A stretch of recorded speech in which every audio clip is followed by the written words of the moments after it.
షాద్నగర్ చౌదరిగూడలో 12 ఏళ్ల క్రితం చేసిన వెంచర్పై కబ్జా రాయిల కన్నుపడింది.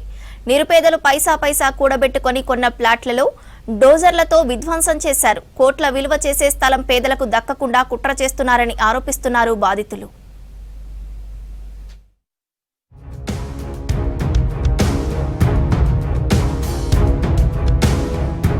షాద్నగర్ నియోజకవర్గం జిల్లల్ చౌదరిగూడ మండలం వనంపల్లి శివార్లో సర్వే నంబర్ 86లో 2012లో ఓ వెంచర్ ఏర్పాటు చేశారు.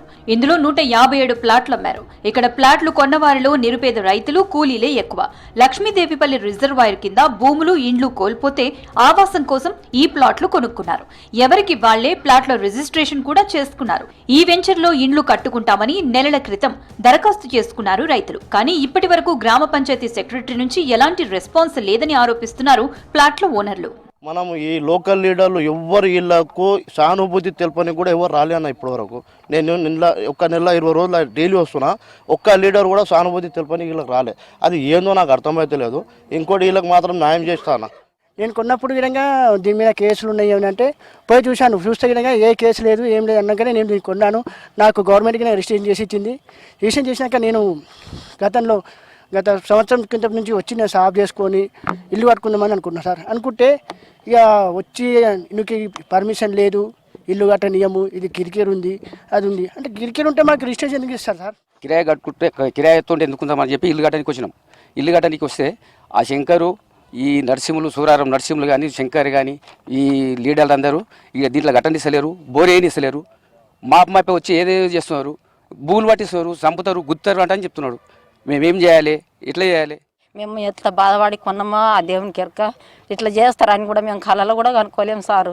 ఇట్లా చేస్తారని మేము ఎప్పుడు కూడా అనుకోలేము. ఇట్లా మాది మేము కట్టుకుందామని కూడా బునాది అని వస్తే మేము ఎంత పరిస్థితి చేస్తున్నాం సార్. మాకు ఎంత బాధపడి మీరు ఎట్లనన్నా చేసి మాకు ఇంత ఉపయోగం చేయండి సార్, మీ కాలు మొత్తము. ఈ వెంచర్ పై కొందరు కన్నేశారని ఆరోపిస్తున్నారు రైతులు. వనంపల్లి మెయిన్ రోడ్ కి అత్యంత సమీపంలో ఈ వెంచర్ ఉంటుంది. ప్రస్తుతం ఈ ప్లాట్లు కోట్ల రూపాయల ధర పలుకుతున్నాయి. దీంతో కొందరు రాత్రికి రాత్రి జేసీబీలతో వెంచర్లో వేసిన హద్దురాళ్లను తొలగించడం కలకలం రేపింది. కొందరు రాజకీయ నాయకులు కోట్ల విలువైన తమ ప్లాట్లను ఆక్రమించుకోవాలని కుట్ర చేస్తున్నారని ఆరోపిస్తున్నారు బాధితులు. గ్రామ పంచాయతీ అధికారులను, పోలీసులను మేనేజ్ చేసి వెంచర్ను స్వాధీనం చేసుకోవాలని చూస్తున్నారని ఆగ్రహం వ్యక్తం చేస్తున్నారు. ₹1,00,000 సంవత్సరానికి 1,00,000 ఇన్కమ్ చేసే సాములకన్నా ఒకేవరు లేదు స్వామి. కంపెనీలకు పోయినా కూడా వాళ్ళకి పెట్టుబడి అన్ని తిండి ఖర్చులు అన్ని వంగా 1,00,000 కన్నా ఒకేం సంపాదించేటోళ్ళు లేరు. అట్లా పేద రైతులు ఉన్నారు. అందరు పేద రైతులను ఏం చేస్తున్నారు, అందరినీ బెదిరిస్తున్నారు స్వామి. బెదిరించి మీరు పెద్ద వాళ్ళ చేతులకు పోయిందని మీరు వదులుకోని ఆశలు అన్ని చాలా బెదిరించి ఇంత పన్నాగానికి వండుతుండ్రు. మాపు వచ్చి చంపేస్తాము, బెదిరిస్తూ ఉన్నారు వాళ్ళందరినీ కూడా. దయచేసి మాకు కూడా పిల్లల గురించి మేము ప్లాట్ కొన్నాం కాబట్టి మాకు దయచేసి న్యాయం చేయాలని కోరుకుంటున్నాం. రాళ్ళు ఏం లేకుండా మొత్తం దున్నేసారు, అగ్రికల్చర్ కింద అని దున్నేసారు. తెల్లవారిని మేము వచ్చి చూసే వరకల్లా ఇక్కడ ఉంది. మేము కంప్లీట్ పిఎస్కు పోయి కంప్లీట్ ఇచ్చాము. ఇక్కడ షెడ్ వేసుకోవడానికి వస్తే మమ్మల్ని కొట్టి ఎలా కొడతాం, చేస్తాం, చంపుతాం, నరుకుతాం అంటని చెప్పి మాకు ఇట్లా ఈ ఉద్దేశపూర్వకంగా మాకు ఇట్లా వెళ్ళి భయపెడుతున్నారు. రాత్రిపూట కూడా ప్లాట్లు మొత్తం ధ్వంసం చేసిర్రు. అక్కడికి వెళ్ళి ఉండదని ఇక్కడనే పక్కల కిరాయికి వండుకుంటూ మాకు ఇప్పుడు 3 పాపలు ఉన్నారు. మాకు ఎవరు ఇన్కమ్ ఉంది, ఎవరు లేరు. నాకు బ్యాక్ పెయిన్ ఉంది. ఈ 86 సర్వే నెంబర్లో ఏదో ఇక్కడ దగ్గరలోనే ఉంటాం కదా అన్నట్టు ఉద్దేశంతో కంపెనీలో పని చేసుకుంటూ ఉంటామని చెప్పి తీసుకుంటే ఇక్కడ వీళ్ళు మమ్మల్ని కూడా బతికిచ్చేటట్లు లేరు సార్. ఈ వెంచర్లు ప్లాట్లు కొన్నవారంతా కొందుర్గు ప్రాంతంలో బిస్కెట్ ఫ్యాక్టరీలో, పేపర్ మిల్లుల్లో పనిచేసే కూలీలు.